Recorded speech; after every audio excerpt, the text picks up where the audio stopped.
আমন্ত্রণ জানাচ্ছি চ্যানেল 24 এর নিয়মিত আয়োজন ক্লেমন্ট বেয়োন্ডা গ্যালারিতে। আপনাদের সাথে আছে আমি আশিক রুদ্র। আপনারা জানেন 48 দেশের বিশ্বকাপ এখন শেষের পথে, মাত্র 4টি দেশ এখন পর্যন্ত টিকে আছে এই টুর্নামেন্টে। আমরা এই নিয়ে কথা বলবো, কেমন হবে সেমিফাইনাল, ফেভারিট কারা, কে জিততে চলেছে বিশ্বকাপ, এগুলো নিয়ে আমরা আলোচনা করবো। আমাদের সাথে স্টুডিওতে আছেন বাংলাদেশ জাতীয় দলের সাবেক গোলরক্ষক আশরাফুল ইসলাম রানা, এখন কোচিংয়ে তিনি সময় কাটাচ্ছেন। স্বাগত জানাচ্ছি আমাদের অনুষ্ঠানে। Thank you. দর্শক চাইলে আপনারাও যোগ দিতে পারেন আমাদের আলোচনায়, স্ক্রিনে দেখানো নম্বরে ফোন দিয়ে জানাতে পারেন প্রশ্ন কিংবা মতামত। আমরা আলোচনায় চলে যেতে চাই। এখন পর্যন্ত বিশ্বকাপ যেমনটা দেখলেন, 48 দেশে একটা বিশ্বকাপ হলো, অনেক কিছু আমরা নতুন দেখতে পেয়েছি। ওভারঅল বিতর্কও আছে, কেমন লাগলো আর কি বিশ্বকাপটা এখন পর্যন্ত? না দেখেন, আসলে ওয়ার্ল্ড কাপ তো এইবার ওয়ার্ল্ড কাপে 48টা দেশের অংশগ্রহণ, অন্যান্য ওয়ার্ল্ড কাপের থেকে আপনার টিম অনেক বেশি, তো খেলাও আগের তুলনায় বেশি। তো সেই ক্ষেত্রে আমরা এখানে নতুন কিছু টিম এসেছে যারা এই টুর্নামেন্টে আসলে আপনার তাদের জায়গা থেকে, তাদের যে সামর্থ্যের জায়গা, তারা কিন্তু জানান দিয়েছে যে ওয়ার্ল্ড কাপে তারা এসেছে, তারা যোগ্য টিম হিসেবে এসেছে। তারপরে এখানে আপনার রেফারিং নিয়ে আসলে অনেক কথাবার্তা হচ্ছে, এইবার ফিফা আপনার কিন্তু নতুন কিছু আইন সংযুক্ত করেছে। সব কিছু মিলিয়ে আসলে আমার কাছে মনে হয় মানে কিছু কিছু জায়গায় বেশ কম্পিটিটিভ ছিল, আবার কিছু কিছু জায়গায় কিছু কন্ট্রোভার্সি ছিল, সব কিছু মিলে ওভারঅল ভালো। কিন্তু কন্ট্রোভার্সিটা একটু বেশি হয়ে গেছে কিনা, মানে আমরা যদি দেখি আগের বিশ্বকাপগুলো, সেটা 22-এ হোক, 18 হোক, 14 হোক, সেগুলোর তুলনায় এবারের ওয়ার্ল্ড কাপটা কি মনে হচ্ছে যে একটু বিতর্ক বেশি হচ্ছে? না এক্স্যাক্টলি, দেখেন আসলে আপনার এই ওয়ার্ল্ড কাপে যদি শুরুর থেকে আমরা যদি ধরি, তো এইখানে কিন্তু বিতর্কের জায়গাটা কিন্তু আসলে লম্বা। প্রত্যেকটা ম্যাচ ঘিরেই কিন্তু আসলে রেফারি ডিসিশন এবং ভিআরের ডিসিশন, তো এই জায়গায় কিন্তু প্রত্যেকটা মানুষকে আসলে কনফিউশন করে ফেলছে যে আসলে কোন জায়গাটায় আসলে সমস্যা। তো ভিআরে তো নর্মালি আসলে স্বচ্ছতার জন্য এই প্রযুক্তিতে আসলে ইউজ করা হয়, কারণ রেফারি অনেক সময় আছে রেফারি কল যে খালি চোখে আসলে যে জিনিসটা আমরা স্পষ্টভাবে আসলে দেখতে পারি না, সেই জিনিসটা কিন্তু ভিআরের জায়গা থেকে আমরা ক্লিয়ারিফাই করি। তো সেই জায়গাটা স্বচ্ছতার জন্য আসলে ভিআরের প্রযুক্তিটা ইউজ করা হয়, কিন্তু আসলে ভিআরের জায়গা থেকে আসলে স্বচ্ছতার জায়গা মানে নির্ধারণ করতে গিয়ে আসলে বিতর্কের জায়গাটা আসলে কিছু কিছু জায়গা আসলে বড় করেছে। যদিও বাংলাদেশে ভিএআর প্রযুক্তি নাই, কিন্তু তারপরও যদি আপনি এটা নিয়ে একটু পড়াশোনা করে থাকেন বা জানার আগ্রহ যদি থাকে, সেখান থেকে আমি একটু জানতে চাচ্ছি যে এই ভিএআর যারা আসলে কলটা করে যে ডিসিশনটা, মাঠের ডিসিশন ঠিক হচ্ছে কি হচ্ছে না, তারা কি প্রত্যেকটা ঘটনা, আমি বলতে যাচ্ছি সেটা ফাউল হোক, অফসাইড হোক, গোল হোক, যেটাই হোক না কেন, প্রত্যেকটা ঘটনায় কি তারা একবার রিচেক করে, নাকি এটা শুধুমাত্র মাঠের রেফারির কলের পরেই আসলে এটা ডিসিশনটা নেওয়া হয়? আসলে দেখেন, আপনার এইখানে কিছু মানে গুরুত্বপূর্ণ কিছু জায়গা আছে যে জায়গাতে আসলে ভিআরের চেকটা করে আপনার ভিডিও অ্যাসিস্ট্যান্ট রেফারি, রাইট? তো এটা কি নর্মালি কিন্তু আপনার রেফারিকে কিন্তু প্রায়োরিটি দেওয়া হয় সব থেকে বেশি। আর হচ্ছে আপনার কিছু কিছু জায়গায় যদি রেফারি হয়তো বা মনে করেন একটা কল দিয়েছে, সেই জিনিসটা হয়তো বা আপনার অনেক সময় আছে ভিআরে চেক করে, তখন তাদের কাছে জিনিসটা যদি আপনার ডাউট মনে হয়, সেই জিনিসটা কিন্তু তারা কিন্তু রেফারির সাথে আলোচনা করে এবং রেফারিকে তাকে আবার স্ক্রিনে এসে দেখার জন্য বলে, এবং সেইখান থেকে সে যদি মনে করে যে না ঠিক আছে আমার ডিসিশনটা রং ছিল, সেই ক্ষেত্রে কিন্তু আপনার রেফারি কিন্তু ডিসিশনটা চেক করে, কিন্তু ভিআরের কোনো রাইটস নাই যে সরাসরি সে ডিসিশন দিয়ে দেবে। আচ্ছা, তো এটা কিন্তু রেফারি কল। সো রেফারিকে তারা হয়তো বা আপনার তাদের ভিডিওর মাধ্যমে হয়তো বা তাদের রেফারিকে আসলে এখানে সাহায্য করার চেষ্টা করে। তো এতটুকুই আসলে ভিআরের কাজ। তো এইখানে আপনার কিছু জিনিস আছে, দেখেন আমরা বিগত দিনগুলোতে আপনি ইংলিশ প্রিমিয়ার লিগেও দেখে থাকবেন যে এমনও হয়েছে যে 7 মিনিট আগে গোল হয়ে গেছে, কিন্তু 7 মিনিট পরে ডিসিশন দিয়েছে না এই গোলটা আপনার বৈধভাবে হয় নাই, ওইটা কিন্তু গোল বাতিলও করা হয়েছে। এই ওয়ার্ল্ড কাপেও কিন্তু কিছু কিছু সময় কিন্তু মিশরের ম্যাচে আমরা দেখতে পেয়েছি, তো যেটা নিয়ে অনেক বেশি আসলে সমালোচনা হচ্ছে। এক্স্যাক্টলি। তো আপনার এই সমস্ত জায়গায় কিন্তু আপনি ভিআরে ডিসিশন দিচ্ছে, সেটা এমনও হয় যে 2-3 মিনিট পরেও কিন্তু এইবার ওয়ার্ল্ড কাপ 2 মিনিট পরেও কিন্তু ঘটনা ঘটেছে। তো এইগুলো হচ্ছে যেই কারণে হয়তো মানুষের মনের ভিতরে আসলে অনেক ধরনের কন্ট্রোভার্সি জন্ম দিচ্ছে আর কি। আমি জানি না আপনি কোন দলের ফ্যান, কিন্তু আমি জাস্ট একটু জানার জন্য যে যেহেতু আপনি খেলা ফলো করছেন, আর্জেন্টিনা ম্যাচে একটু বেশি বিতর্ক হচ্ছে, মানে মনে হচ্ছে যে এই তাদের ম্যাচগুলোতে অপোনেন্ট যেই থাকে তার ডিসিশনগুলো তাদের বিপক্ষে যাচ্ছে। এটা হচ্ছে জাস্ট অ্যান্টি আর্জেন্টাইন কিংবা ব্রাজিলের সমর্থক যারা, হয়তোবা তাদের একটা অভিযোগ, কিংবা আমরা ওয়ার্ল্ড ওয়াইড মিডিয়াতেও দেখতে পাচ্ছি যেগুলো নিয়ে খুব আলোচনা হচ্ছে। মানে এটা কেন আপনার কাছে মনে হয়? না আসলে দেখেন এইখানে ওয়ার্ল্ডে কিন্তু আর্জেন্টিনার আসলে ফুটবলের ভক্তের জায়গাটা কিন্তু অনেক বড়। অবশ্যই। তো সেইখানে দেখেন আমি যেটা মানে ফেয়ার যে জিনিসগুলো বুঝি যে ফিফা তো আসলে আর্জেন্টিনার কেউ না যে ফিফাকে মনে করেন ফিফা আর্জেন্টিনাকে বাড়তি একটা সুবিধা দিবে। হয়তোবা এখানে আর্জেন্টিনায় মেসি আছে যে ওয়ার্ল্ডের সব থেকে বড় মাপের ফুটবলার, তো এইখানে বড় মাপের ফুটবলার হয়ে যে এইখানে তাকে অ্যাডভান্টেজ দেবে এমনও কোনো ল নাই। তো সেই দিন আমি একটা আজাদ ভাইয়ের আর কি আমাদের বাংলাদেশ ফুটবল ফেডারেশন রেফারিস ইসের যে আজাদ ভাই আছে, উনি তো মানে সব থেকে সিনিয়র একজন রেফারি, ওনার একটা কথা শুনছিলাম যে বলছিল যে এইখানে ফিফার একটা নাকি মানে গাইডলাইন দেওয়া থাকে যে যে টিমে আসলে বড় মাপের ফুটবলার থাকে তারা যেন একটু সেফ থাকে, তাদেরকে রাফ ট্যাকেল বা কোনো ধরনের ট্যাকেল হইলে যেন তাদেরকে সেই জায়গাটাতে আসলে ফাউল দেওয়া হয়, এরকম একটা কথা উনি বলছিল। তো আমার কথা হচ্ছে যেখানে মনে করেন আপনার ফুটবলে স্বচ্ছতা তো ডেফিনেটলি দরকার, আর লটা আসলে সবার জন্যই সমান হওয়া উচিত, যেটা ফেয়ার সেটা ফেয়ার। তো এইখানে ডেফিনেটলি এইখানে তো কিছু কল তো আপনার মনে করেন এখানে আমাদের কাছে মনে হয়েছে যে আনফেয়ার ছিল। যেমন আপনার ইউএস এর যে স্ট্রাইকার বালোগানের কথা বলা হচ্ছে যে তার আগের ম্যাচে রেড কার্ড তারপরের ম্যাচে। আপনি বড় মাপের খেলোয়াড়ের কথা বললে এটা আমি আলোচনা করবো, তার আগে একজন দর্শক আছেন তিনি আমাদের সঙ্গে যুক্ত হতে যাচ্ছেন। দর্শক আপনার নাম পরিচয় জানিয়ে প্রশ্ন কিংবা মতামত জানাবেন। আসসালামু আলাইকুম। ওয়ালাইকুম আসসালাম। আশিক ভাই, আমি হাফিজ ইকবাল নাগাইশ ব্রাহ্মণপাড়া কুমিল্লা থেকে বলছি। জি ভাইয়া, আমার একটা প্রশ্ন হলো যে প্রযুক্তিটা তো মানুষকে চালায়, তাই না? প্রযুক্তি তো আর মানুষকে চালায়, প্রযুক্তি মানুষকে চালায়। তো এখানে মানব সৃষ্ট যে ত্রুটিগুলো আছে প্রযুক্তি দেখে এটা একটা ফেয়ার ডিসিশন দিবে। তাইলে এত বড় একটা ওয়ার্ল্ড কাপের মতো আসলে যদি এত বিতর্ক জন্ম দেয় তাহলে এই প্রযুক্তির আমার কি দরকার? আর আরেকটা কথা বললেন যে যত বড় ফুটবলার আছে তাদেরকে একটু সেফ রাখার জন্য। ভাই, এখানে তো বড় ফুটবলার আর ছোট ফুটবলার বলতে কোনো কথা নেই, সবাই সমান সংখ্যক। অবশ্যই ফ্যাসিলিটি পাওয়ার দরকার। দর্শক আপনার প্রশ্ন আমরা বুঝতে পেরেছি, আমরা এটা নিয়ে আলোচনা করতে যাচ্ছিলাম যে এটা আসলে আজাদ ভাই রেফারেন্স আপনি যেটা দিলেন যে বড় ফুটবলার যারা আছেন তাদের ক্ষেত্রে একটু হয়তোবা ফিফার কিছু গাইডলাইন থাকে, কিন্তু এটা কি আসলে হওয়া উচিত? মানে একজন বড় ফুটবলার কিংবা অন্যান্য ফুটবলারদের মধ্যে একটা বৈষম্য ফিফা নিজেই কি ক্রিয়েট করছে না? না, আমার জায়গা থেকে তো আমি বললাম যে আসলে ল সবার জন্য সমান হওয়া উচিত। আপনার প্রত্যেকটা রাপ ট্যাকেল থেকে কিন্তু বড় ধরনের ইনজুরি হইতে পারে। তো আমার কাছে মনে হয় এই জায়গাতে সবার জন্যই ফেয়ার থাকা উচিত। যে জিনিসটা উনি যেটা বলছিল যে আসলে প্রযুক্তি তো আসলে মানুষই চালায়, দেখেন আমরা তো এই জায়গা থেকে আসলে আমরা বলার সুযোগ নাই যে আপনার ভিআরে ওইখান থেকে মনে করেন রং ডিসিশন দিয়েছে। যেমন আলজেরিয়ার সাথে আর্জেন্টিনার যে ফার্স্ট ম্যাচটা হয়েছিল, মেসির একটা ট্যাকেল নিয়ে কথা হচ্ছিল, ডেফিনেটলি এটা কিন্তু রেড কার্ড ফাউল ছিল। তো এটা কি হচ্ছে ফিফার গাইডলাইনের কারণে তিনি মানে বেঁচে গেলেন? আমার কাছে সেটা মনে হয়। কিন্তু এই জায়গাতে যে বললাম তো যে কন্ট্রোভার্সি যে জায়গাটা তৈরি করা, যে ওইটা যদি মনে করেন ভিআরে চেক হইতো, ভিআরের আপনার রেফারিদের কল ছিল এটা নর্মালি আসলে ফাউল দেখানো হয়েছে, তো এটা তো রেড কার্ড অফেন্স ছিল। তো আমার কাছে মনে হয় সেটা যেই হোক না প্লেয়ার, আপনার যদি রাফ ট্যাকেল করে বা রেড কার্ড দেওয়ার মতো যদি ফাউল হয় তাকে আসলে রেড কার্ড দেওয়া উচিত।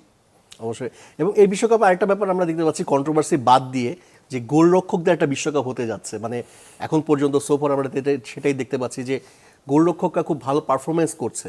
উনাই সিমনের কথা যদি বলি, স্পেনের, তিনি মাত্র 6 ম্যাচের মধ্যে মানে একটা ম্যাচে কনসিড করেছেন, 5 ম্যাচে ক্লিন শিট ছিল। এছাড়া ফ্রান্সের আছেন মাইক ম্যানিয়ন আছেন, কিংবা পিকফোর্ড আছেন, এমিলিও মার্টিনেজ আছেন। এই যে সেমিফাইনালে মনে হচ্ছে যে 4টা বেস্ট গোলকিপারেরও একটা বড় ভূমিকা থাকবে কিনা। না দেখেন, আপনার ওয়ার্ল্ড কাপের চ্যাম্পিয়ন হইতে গেলে ডেফিনেটলি এইখানে গোলকিপারের ভূমিকাটা অনেক বড় হইতে হবে। অবশ্যই। কারণ আপনার একটা টাইটেল আপনি যদি টাইটেল জিততে যান তাহলে গোলকিপার এবং ডিফেন্ডারদের কিন্তু সলিড পারফরমেন্স লাগবে। আপনার হয়তোবা একটা স্ট্রাইকার আপনার ম্যাচের পার্থক্য তৈরি করে দিতে পারে, বাট ম্যাচ জিতাইতে গেলে বা টাইটেল জিতাইতে গেলে কিন্তু গোলকিপারের ভূমিকাটা অত্যন্ত গুরুত্বপূর্ণ।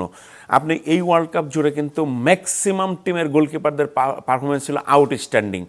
তো এখানে আপনার আমরা যদি সবচেয়ে বড় চমক মনে ছিল কেপ ভার্দের বোজনিয়ার কথা যদি গ্রুপ স্টেজ থেকে আমরা যদি ধরি, গ্রুপ স্টেজ এবং রাউন্ড অফ 32 সেখানে কিন্তু কেপ ভার্দের গোলকিপার বোজনিয়ার পারফরমেন্সটা কিন্তু দুর্দান্ত ছিল। সে কিন্তু ওয়ার্ল্ডের প্রত্যেকটা ফুটবল ভক্তদের কিন্তু মন কেড়ে নিয়েছে ডিউ টু তার পারফরমেন্স দিয়ে। দেখেন প্রত্যেকটা ম্যাচেই তার 4টা 5টা 6টা করে সেভ আছে। তো কত বড় স্ট্রং মেন্টালিটির হইলে মনে করেন এইরকম আসলে, বা ফিটনেস লেভেলটা এত চমৎকার থাকলে, দেখেন ওর বয়স কিন্তু অলমোস্ট 40 বছর ক্রস করেছে। তো সেই বয়সে এসেও যদি ফিটনেস লেভেল এবং মেন্টাল স্ট্রেংথ যদি হায়েস্ট লেভেলে থাকে তাহলে এই পারফরমেন্সটা আসলে করা সম্ভব হয়। শুধু ও না, এইখানে আপনার ক্রোয়েশিয়ার গোলকিপার এর কথা আপনাকে বলতে হবে, আপনার মোরক্কো গোলকিপার ইয়াসিন বুনোর কথা বলতে হবে। তো এইখানে আপনার যে এমিলিনো মার্টিনেসের কথা বলছেন, এমিলিনো মার্টিনেস কিন্তু আপনার লাস্ট ম্যাচ ছাড়া আপনার যে গ্রুপ স্টেজের ম্যাচ বা আপনার নকআউট স্টেজে যতগুলো ম্যাচ ছিল, খুব বেশি যে ওর নামের যে সুবিচার করতে পারে নাই, কিন্তু লাস্ট ম্যাচটা কিন্তু ঠিকই ও কিন্তু ম্যাচে টিকে রেখেছিল, কিন্তু সুইজারল্যান্ডের এগেনস্টে 3 থেকে 4টা মনে করেন আপনার আনবিলিভেবল সেভ করে। এখন উনাই আপনার সিমনের কথা বলছিলেন, তো আমি এখানে একটা কথা বলতে চাই যে আসলে দেখেন ওনাই সিমনের জায়গাতে হয়তো বা ক্লিন শিট আছে, বাট চ্যালেঞ্জ কতটুকু ছিল এটা কিন্তু দেখার বিষয়। যে ও যদি ক্রুশিয়াল সেভ যদি ধরেন, সেটা পর্তুগালের এগেনস্টে একটা সেভ শুধু আপনি ক্রুশিয়াল সেভ ধরতে পারেন, লাস্ট যদি 5-6টা ম্যাচ ধরেন। তো সেইখানে চ্যালেঞ্জটা কিন্তু ফেস করে আসছে কারা? আপনি বেলজিয়ামের গোলকিপার থিয়াগো কর্তোয়ার কথা ধরতে পারেন।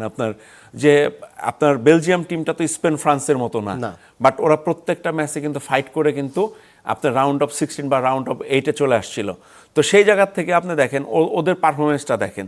তো আমি ওইখানে বলতে চাই যে আসলে শুধু বড় টিমের গোলকিপার হইলে কিন্তু বড় টিমের একটা বাড়তি সুবিধা থাকে যে ডিফেন্ডিং থেকে মিডফিল্ড লাইনটা অনেক বা অ্যাটাকিং লাইনটা অনেক স্ট্রং থাকে, সেখানে গোলকিপারদের চ্যালেঞ্জের জায়গাটা অনেক কম থাকে। আপনার ফ্রান্স আরেকটা বিষয় একটু জানা যাচ্ছে যে এই যে গোলকিপার যাদের নিয়ে আপনি আলোচনা করছেন, বেশিরভাগই দেখা যাচ্ছে যে বয়সটা অনেকটাই বেশি। মানে ভজিনিয়ার কথা যদি বলি, কিংবা আপনার থিবো কোর্তোয়ার কথা যদি বলি, ম্যানুয়েল নয়ার যদিও তারা আগে বাদ হয়ে গেছে, তাদের কথা যদি বলি, মানে মনে হচ্ছে এই বিশ্বকাপে এক্সপেরিয়েন্স এবং যারা একটু বয়স্ক সেই সব গোলরক্ষকের উপর একটু বেশি নির্ভর ছিল দলগুলো, এমনটা মনে হয়েছে কিনা আপনার কাছে? না, আপনার দেখেন গোলকিপারের জায়গাটা কিন্তু অনেকটা সেনসিটিভ জায়গা। তো এই জায়গাতে এক্সপিরিয়েন্সটা কিন্তু অনেক বড় ম্যাটার করে। কারণ আপনার গোলকিপারদের যদি একটু বয়স হয়, তার যদি ফিটনেস লেভেল যদি সব ঠিকঠাক থাকে, তার কিন্তু পারফরমেন্স করতে সহজ হয়। কারণ দেখেন আপনার এই মডার্ন ফুটবলে আপনার গোলকিপারদের রোল কিন্তু অনেক বড়। সে পিছন থেকে কিন্তু আপনার সুইপার ব্যাক হিসেবে আসলে কাজ করে। আপনার ফোর্থ ডিফেন্ডারের সাথে তাকে এখন ডিফেন্ডার হিসেবে আসলে কাউন্ট করা হয়। সো এই জায়গায় গোলকিপার রোলটা অনেক বেশি। তার যদি এক্সপিরিয়েন্সটা থাকে, তার লিডিং রোলটাও কিন্তু প্লে করতে অনেক বেশি সুবিধা হয়। তো এইখানে দেখেন ম্যাক্সিমাম গোলকিপার যারা পারফর্মার, তাদের বয়স 30 থেকে 35 বা কারো বয়স 38, এইরকম এজের মধ্যে। তো গোলকিপারের জায়গাটা আসলে এক্সপিরিয়েন্সের জায়গা অবশ্যই। এবং আমরা সেমিফাইনাল নিয়ে যদি একটু কথা বলি, আমরা জানি যে সেমিফাইনাল লাইন আপটা আছে ফ্রান্স, স্পেন, আর্জেন্টিনা এবং ইংল্যান্ড। মানে আপনি ফ্রান্স স্পেনের মধ্যে আসলে কাকে পিক করবেন, বা আর্জেন্টিনা ইংল্যান্ডের মধ্যে কাকে আসলে আপনি ফেভারিট হিসেবে মনে করছেন? দেখেন এইখানে আসলে প্রেডিক্ট করাটা খুবই টাফ। এই 4 দল সেমিফাইনাল উঠবে, এটা কি আগে থেকে প্রেডিক্ট করতে পেরেছিলেন? আমি প্রেডিক্ট করতে পারছিলাম। এখানে অনেকে হয়তো বা ইংল্যান্ড টিমকে কিন্তু ওইভাবে ফেভারিট হিসেবে রাখে নাই। এখানে ইংল্যান্ড টিমও কিন্তু আপনার শুরুর থেকে বেটার ফুটবল খেলে আসছে। এখানে আপনার ওয়ার্ল্ড কাপ শুরুর আগে যদি ফেভারিট টিম থাকে, আপনার ধরেন ফ্রান্সের কথা আসছে, জার্মানির কথাও আসছে, এইখানে আর্জেন্টিনার কথা ছিল, এখানে পর্তুগালের ছিল। তো আমরা যদি এই ওয়ার্ল্ড কাপে যদি আমরা চিন্তা করি যারা ফেভারিট ছিল, লাইক জার্মানি, আপনার মনে করেন আপনার ওর জায়গা থেকে বেটার ফুটবল খেলতে পারে নাই। আপনি পর্তুগালে টপ টু বটম পর্যন্ত যদি আপনি ধরেন সব ক্লাস ফুটবলার ছিল, বাট তারা ইনফিল্ডে মনে করেন আপনার তাদের পারফরমেন্স শো করতে পারে না। কাগজে কলমে সবচেয়ে ব্যালেন্স একটা টিম ছিল।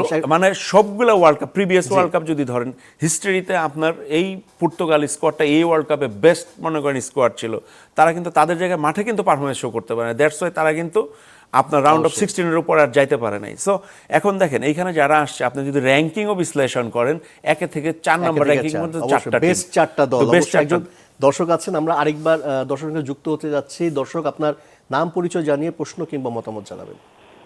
জি, হ্যালো, আসসালামু আলাইকুম। ওয়ালাইকুম আসসালাম। জি, আমি সাফাই বলছি কলাবাগান থেকে। জি, আমি একটা প্রসঙ্গে কথা বলতে যাচ্ছি। কিছুক্ষণ আগে সুবিধা পাওয়ার যে ব্যাপারটার কথা বলা হয়েছে, তা আমি একটা বাস্তবিক ক্ষেত্রে আমি উদাহরণ দিই। মনে করেন একটা রাষ্ট্রে একটা প্রাইম মিনিস্টার যে সুযোগ পায়, একটা জনগণ কি সেই সুযোগ পাবে? নিশ্চয়ই না। প্রাইম মিনিস্টার একটু বাড়তি সুবিধা পাবে। কেন?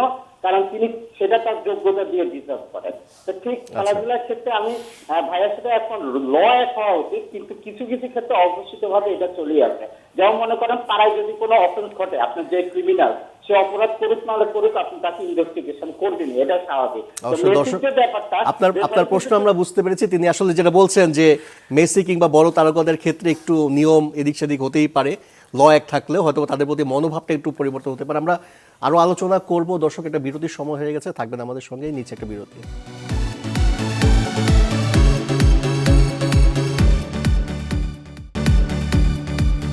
দর্শক, আবার আমন্ত্রণ জানাচ্ছি ক্লেমন বেউন্ডা গ্যালারিতে। আপনাদের সাথে আছি আমি আশিক রুদ্র। আমরা আলোচনা করছিলাম বিশ্বকাপ নিয়ে এবং শেষের পথে আছে বিশ্বকাপ। আমাদের সঙ্গে আলোচনা করার জন্য স্টুডিওতে আছেন বাংলাদেশ জাতীয় দলের সাবেক গোলরক্ষক আশরাফুল ইসলাম রানা। যেটা আসলে বলছিলাম যে সেমিফাইনালে আর্জেন্টিনা ইংল্যান্ড, এই ম্যাচে আমরা যতদূর জানি যে মেসি তার এন্টায়ার ক্যারিয়ারে কখনো ইংল্যান্ডের মুখোমুখি হয়নি। তো এই ম্যাচটা আসলে তাদের মধ্যে একটা রাইভালরিও আছে। যদি প্রিভিয়াস ওয়ার্ল্ড কাপে যদি যাওয়া হয়, 86-এ মেবি তাদের একটা সেমিফাইনাল ছিল ইংল্যান্ড এবং আর্জেন্টিনার মধ্যে, এবং ইংল্যান্ডকে হারিয়ে কিন্তু হ্যান্ড অফ গডের একটা ঘটনা ঘটেছিল, টুয়ানে হারিয়েছিল। রাইট। তো এই সব কিছু মিলে আসলে এই রাইভালরিটা কিভাবে দেখছেন, এবং এই ম্যাচে আসলে আর্জেন্টিনার কতটুকু সম্ভাবনা আছে ইংল্যান্ডকে হারিয়ে ফাইনালে যাওয়ার? ওয়েল, দেখেন আসলে আর্জেন্টিনা আসলে যেভাবে আমরা এক্সপেক্ট করছিলাম ফুটবলটাকে, আর্জেন্টিনার ফুটবলটাকে, যে ওরা যেভাবে গুছানো ফুটবল খেলে, আমরা কিন্তু গ্রুপ স্টেজের ম্যাচগুলোতে সেগুলো কিন্তু দেখেছি, সত্যি কথা। কিন্তু রাউন্ড অফ 32-তে যতগুলো নকআউট স্টেজের ম্যাচ দেখলাম, প্রত্যেকটা ম্যাচে কিন্তু আপনার মানে হাঁসফাঁস অবস্থা আপনার আর্জেন্টিনার ভক্তদের। আর হাঁসফাঁস অবস্থা, পাশাপাশি এটাও যোগ করতে হয় যে খুব বড় দলের বিপক্ষে যে খেলতে হয়েছে তাও কিন্তু না। যদি আমরা একমাত্র সুইজারল্যান্ডকে যদি বলি, র্যাঙ্কিংয়ে সবচাইতে এগিয়ে মনে হয় সুইজারল্যান্ডই, বাকিদের 20-এর বেশি বা এরকম একটা। আপনার সব থেকে আপনার এর ভিতরে আপনার ক্যাপভার্দের ম্যাচটা তো অনেক বেশি টাইট ছিল। আপনার ন্যাচারালি ক্যাপভার্দে যেভাবে বড় টিমের এগেনস্টে খেলে থাকে, যেমন স্পেনের সাথে ড্র করেছিল, সেম স্ট্র্যাটেজিতেই মনে করেন আপনার সেম প্ল্যানে ওরা ম্যাচ শুরু করেছিল। আলটিমেটলি মনে করেন ওরা যেভাবে আসলে ম্যাচটা টেনে নিয়ে গেছে, আনবিলিভেবল। তো ইজিপ্টের সাথে ম্যাচটা ম্যাজিক্যাল ভাবে মনে করেন আপনার আর্জেন্টিনা জিতে আসছে। তো আপনার লাস্ট সুইজারল্যান্ডের সাথেও তো আসলে সত্যি কথা, সুইজারল্যান্ড আপনার এমবোলো রেড কার্ড খাওয়ার আগ পর্যন্ত কিন্তু সুইজারল্যান্ড ডমিনেট করছিল আর্জেন্টিনাকে, নো ডাউট। তো সেই জায়গাতে এমবোলো রেড কার্ড খাওয়ার পরের থেকেই কিন্তু একটা ভ্যাকুয়াম তৈরি হয় তাদের, অ্যাটাকিং মোড তৈরি করতে পারে আর্জেন্টিনা, কারণ 10 জন নিয়ে তখন তারা ডিফেন্ডিংয়ে চলে যায়। তো ওই জায়গাটায় আসলে আর্জেন্টিনা আসলে গেইন করে নর্মালি। তো এই এখন আপনার ইংল্যান্ড যদি ধরেন, আপনার ইংল্যান্ড কিন্তু ইউরোপে ওরা সব থেকে আপনার ফাস্ট ফুটবল খেলে, ইংলিশ প্রিমিয়ার লিগের সবগুলো প্লেয়ার ওদের টিমে। তো সেই জায়গাতে ওরা ওইটাতে ইউজড, এবং পুরো টুর্নামেন্ট জুড়েই কিন্তু সেম প্যাটার্নেই ফুটবল খেলছে। তো আমার কাছে মনে হয় এইখানে কিছুটা আসলে সত্যি কথা, যেটা কনফিউশন তো থাকেই যে আর্জেন্টিনা আসলে ইংল্যান্ডকে পারবে কিনা। যদি হেড টু হেডও আমরা ওয়ার্ল্ড কাপের প্রিভিয়াস যদি হিস্টোরি টানে, সেইখানেও ইংল্যান্ডের জয়ের ইয়াটা লম্বা। তো আমার কাছে মনে হয় এইখানে যদি আর্জেন্টিনা ইংল্যান্ডকে বিট করতে হয়, আর্জেন্টিনার হায়েস্ট লেভেলের ফুটবল পারফরমেন্সটা করতে হবে। কিন্তু আর্জেন্টিনার যে মেন প্রবলেমটা হয়েছে, আমরা যেটা দেখতে পারি যে আর্জেন্টিনা কিন্তু উইং দিয়ে কিন্তু ফুটবল খেলছে না। লাস্ট আমরা 2-3টা ম্যাচে কিন্তু সেম ফুটবল দেখলাম আমরা, ওরা মাঝখান থেকে অ্যাটাক করার চেষ্টা করে, যেটা অপোনেন্ট খুব সহজেই কিন্তু মিডফিল্ড এবং ডিফেন্ডিং অ্যাটাক করেছেও। আমরা যদি লাস্ট ম্যাচটা দেখি, স্পেশালি লাস্ট গোলটা, মিশরের এগেইনস্টে লাস্ট গোলটা, যেটা হেড দিয়ে গোলটা করেছিল, সেটা আমি বলি যে ওরা কিন্তু মাঝখান দিয়ে আপনার শুরু করে। যখন আপনি দেখে থাকবেন ইজিপ্টের সাথে আপনার মেসি যখন মাঝখান থেকে কোনো ধরনের কোনো সুবিধা নিতে পারছিল না, তখন কিন্তু সে কিন্তু উইংয়ে চলে গেছে। তারপরে কিন্তু আপনার রেজাল্টের জায়গাটা যদি দেখেন, ওইখান থেকে ক্রস আসছে, মেসি অনেকগুলো ক্রস করার চেষ্টা করছে, সে অ্যাসিস্ট করছে, সে স্কোর করছে, সেটা হয়েছে। কিন্তু আপনি নর্মালি অন্যান্য ম্যাচগুলোতে আপনি দেখবেন যে উইং থেকে খুব বেশি যে ক্রস হচ্ছে তেমন না। আপনার নর্মালি আপনার লেফট ব্যাক, আপনার টেগলিফিকো, যে যাকে মনে করেন ইউজ করা হচ্ছে, ওই একমাত্র চেষ্টা করছে যে ওখানে তো ওভারল্যাপিং করে লেফট সাইড থেকে উইং দিয়ে অ্যাটাক করলে খুব ইজি হবে, কারণ আমরা জানি ইংল্যান্ডের প্লেয়ারদের হাইট এবং তাদের ডিফেন্স ভাঙাটা আসলে কতটা আসলে অনেক টাফ। সেই জায়গায় মনে করেন আপনার ডেফিনেটলি আমি শিওর যে স্কালানি সে অনেক বড় মাপের কোচ, সে অলরেডি সে প্রমাণ রেখেছে। তো আমার কাছে মনে হয় যে তার যে সর্বোচ্চ মেধাটা আছে সেই এই ম্যাচে দেওয়ার চেষ্টা করবে, কারণ দেখেন সেমিফাইনালে সে জিততে পারলেই ডেফিনেটলি সে ফাইনালে যাবে, তো সেই ইন্টেনশনটা তো তার ভিতরে অবশ্যই আছে। বাট ইংল্যান্ড যে পারফরমেন্স করে আসছে, তাদের যদি আপনি গোলকিপিং জোন থেকে ধরেন আপনার অ্যাটাকিং থার্ড পর্যন্ত, ওরা টোটালি একটা কম্প্যাক্ট একটা টিম, ওরা সিনক্রোনাইজ হতে পারফরমেন্স করার চেষ্টা করে এবং ওদের কানেক্টিভিটিটা অনেক বেশি চমৎকার ডিফেন্ডিং টু অ্যাটাকিংয়ে। তো ওদের দেখেন অ্যাটাকিং থার্ডে দেখেন আপনার জোট বেলিংহাম অলরেডি 6টা গোল করে ফেলেছে, হ্যারি কেন দুর্দান্ত ফর্মে আছে। 6টা গোল যদি করে একদম ফেলেছে। ছোট করে যদি বলেন যে আর্জেন্টিনা ইংল্যান্ডের ম্যাচের প্রেডিকশন আপনার কাছে কি মনে হয়? আসলে ক্লোজ কল, খুবই ক্লোজ কল। তো আমি আসলে আর্জেন্টিনাকে এগিয়ে রাখতে চাই, 2-1 হয়তো ম্যাচটা জিততে পারে। অবশ্যই 2-1 এর একটা প্রেডিকশন আপনি করেছেন। অবশ্যই আমরা শেষ পর্যন্ত আসলে সেমিফাইনালটা কেমন হবে অবশ্যই জমজমাট একটা লড়াইয়ের প্রত্যাশা করছি এবং এই প্রত্যাশা নিয়ে শেষ করছি। ক্লেমন বেওন্ডা গ্যালারি, এতক্ষণ সঙ্গে থাকার জন্য ধন্যবাদ সবাই।